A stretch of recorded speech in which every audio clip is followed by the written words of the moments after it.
So the Packers' 53-man roster just came out on Tuesday.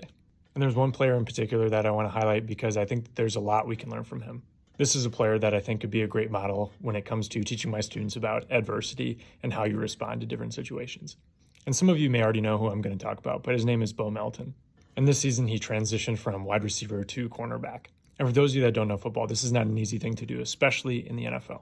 Bo is a very talented wide receiver, but he found himself in a rather crowded wide receiver room. In order to give himself the best chance at making the team, he transitioned from wide receiver to cornerback. Now, when this position transition was announced, a lot of the talking heads in the media didn't give him a single chance and just started trashing him about how ridiculous this move was.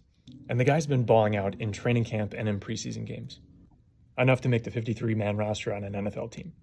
And I say all this because in life, there's going to be people that aren't going to give you a chance. Right from the get-go, they're going to write you off and say you can't do something. Maybe this has something to do with you going from one job to a different job, or you going after a goal that you set out to accomplish.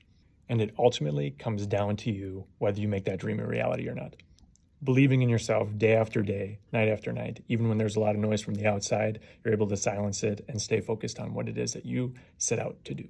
So I think if we can all be a little bit more like Bo, there's no telling what the future holds. Go Pack Go, and it's going to be another good school year.